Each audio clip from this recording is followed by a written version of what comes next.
করিমগঞ্জ কলেজের ছাত্রী রূপালীকে নিয়ে তোলপাড় নেটপাড়া। তার গান এখন হাতে হাতে বাজছে, দেদার শেয়ার হচ্ছে সোশ্যাল মিডিয়ায়। রূপালীকে জাঁকালো সংবর্ধনা প্রদান AISF ছাত্র সংগঠনের। নমস্কার, আপনারা দেখছেন নববার্তা টুডের সঙ্গে আছি আমি সুস্মিতা। সীমান্ত জেলা করিমগঞ্জেও প্রতিভার অভাব নেই, তবে অনেক সময় প্রতিভা বিকাশের অভাবে অনেক প্রতিভাই হারিয়ে যায়। ইতিমধ্যে সীমান্ত জেলা করিমগঞ্জ তথা বরাক উপত্যকার নেটিজেনদের মনে জায়গা করে নিয়েছে করিমগঞ্জের বনমালীর একটি মেয়ে রূপালী দাস। খালি কণ্ঠে গান পরিবেশন করে নেট দুনিয়া কাঁপাচ্ছে করিমগঞ্জ মহাবিদ্যালয়ের স্নাতক প্রথম বর্ষের ছাত্রী রূপালী দাস। যে ভিডিওটি ছড়িয়ে পড়েছে সোশ্যাল মিডিয়ায়, সেখানে দেখা গিয়েছে লাল শাড়ি পরিয়া কন্যা গানটি অবিকল গাইতে দেখা যাচ্ছে রূপালীকে। অসাধারণ কণ্ঠ এবং একদমই মূল গায়ক সোহাগের মতোই। ভালো কেন বাসিলা স্বপ্ন কেন দেখাইলা, ভালো কেন বাসিলা আমারে, এই পংক্তিগুলো গাইতে দেখা গিয়েছে প্রতিভাবান রূপালীকে। রূপালীর এই প্রতিভার প্রশংসা করছেন নেটিজনরা। করিমগঞ্জের বনমালীতে অবস্থিত রূপালীর বাসগৃহে গিয়ে তার প্রতিভার সম্মান জানিয়ে তাকে সংবর্ধনা প্রদান করে বামপন্থী ছাত্র সংগঠন AISF এর করিমগঞ্জ জেলা কমিটি। বনমালীর বাবলু দাস ও সৌমিত্র দাসের কন্যা রূপালী দাসকে উত্তরীয় পরিয়ে মানপত্র প্রদান করে সম্মাননা জানান AISF এর রাজ্যিক কমিটির কার্যকরী সদস্য মোহাম্মদ জাকারিয়া, করিমগঞ্জ জেলা কমিটির সভাপতি জুবের আহমেদ, সম্পাদক মুজাক্কির হোসেন ও কার্যকরী সদস্য মুমসাদুর রহমান প্রমুখ। আমরা all India student federation AISF এর পক্ষ থেকে, AISF করিমগঞ্জ জেলা কমিটির পক্ষ থেকে আজকে আমরা রূপালী দাসের বাসায় এসেছি। আপনারা সবাই জানেন রূপালী দাস করিমগঞ্জ কলেজের ছাত্রী। উনি গান গেয়েছিলেন, গানগুলো অত্যন্ত জড়গতিতে শেয়ার হয়েছে, জড়গতিতে ভাইরাল হয়েছে।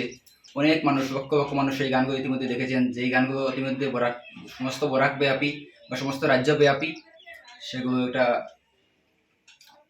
রাজ্যব্যাপী একটা আলোচনার কারণ হয়ে উঠেছে ইতিমধ্যে। এবং ইতিমধ্যে রাজ্যিক স্তরীয় কিছু বিভিন্ন সংবাদ মাধ্যম রূপালী দাসের বাসায় এসে ওনার প্রতিক্রিয়া নিয়েছেন। তো আমরা ওনাকে শুধুমাত্র আগ্রহ দেওয়ার জন্য, উৎসাহিত করার জন্য আমরা আজকে ওনার বাসায় এসেছি। সামান্য আমাদের পক্ষ থেকে সামান্য কিছু দিয়ে ওনাকে আমরা আগ্রহিত করছি, উৎসাহিত করছি। এজন্যই যে আমাদের এই সীমান্ত শহর করিমগঞ্জে অনেক বড় বড় প্রতিভা আছে, কিন্তু সঠিক সুবিধার না থাকার কারণে সেই প্রতিভাগুলো প্রকাশ পায় না। কিন্তু উনি যে ওনার নিজের থেকে যেই এগুলো গান গেয়ে ওনার যে প্রতিভাগুলো প্রকাশ করেছেন, সেজন্য আমরা আনন্দিত যে আমাদের এই শহরের নাম উজ্জ্বল হয়েছে। এবং আমরা আশা করি উনি ভবিষ্যতে আরও এগিয়ে যাবেন, ওনার প্রতি সেই শুভকামনা থাকবো। এবং এগিয়ে যেতে সেই ক্ষেত্রে যতটুকু সাহায্য সহযোগিতার প্রয়োজন হয়, আমরা AISF এর পক্ষ থেকে সবসময় ওনার পাশে থাকবো। এবং ওনাকে আমরা AISF এর পক্ষ থেকে অনেক অনেক শুভকামনা এবং অভিনন্দন জানাচ্ছি। আমার অনুভূতি তো বলার বাইরে, কি বলবো, শব্দ দিয়ে বোঝানো যাবে না। এটাই যে লোকজন এত আমার গানটাকে এত ভালোবেসেছে, এত শেয়ার করেছে, এত ভাইরাল করেছে। আমি ভাবতে পারছি না যে এতটুকু ভাইরাল হয়েছে গানটা। কি বলবো, আমার কাছে কোনো শব্দই নেই কি বলা যায় আর না বলা যায়। সেগুলো কি আপনি যে গান গেয়েছিলেন সেটা কোনো আগে থেকে পরিকল্পিত ছিল না হঠাৎ?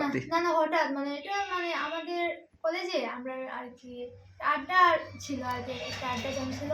তো সেইখানে গেতে গেতে এই গানটা আমার একটা বন্ধু ভিডিও করে ও স্ট্যাটাস দিয়েছে। প্রথমে স্ট্যাটাসে ভাইরাল হয়েছে, তারপরে কেউ একজন ফেসবুকেতে আপলোড করেছে, সেখান থেকে আরো ভাইরাল হয়েছে।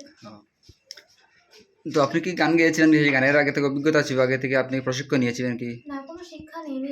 আমি নিজে থেকেই গানকে আমি অনেক ভালোবাসি, শ্রদ্ধা করি, তাই গাইতে গাইতেই আমার এরকম হয়ে গেছে। তো আগামী দিনে কি আপনার গান নিয়ে গায়িকা হওয়ার কোনো আগ্রহ আছে এরকম কোনো? হ্যাঁ, এত মানুষ সাপোর্ট করছে, এগুলো দেখেই আমার ইচ্ছা আরো বেশি বেড়ে উঠেছে যে আগে আমি গান নিয়েই বেরোবো। আজকে AISF এর পক্ষ থেকে যে আপনাকে সংবর্ধিত করা হবে, সেই ব্যাপারে আপনার অভিজ্ঞতা কি? আপনার আমার মতামত? খুবই ভালো লেগেছে যে আপনারা এসে আমাকে কংগ্রেচুলেশন জানিয়েছেন, আর অনেক অনেক ধন্যবাদ। हंसता रहता हूँ तुमसे मिलकर आजकल, बदले बदले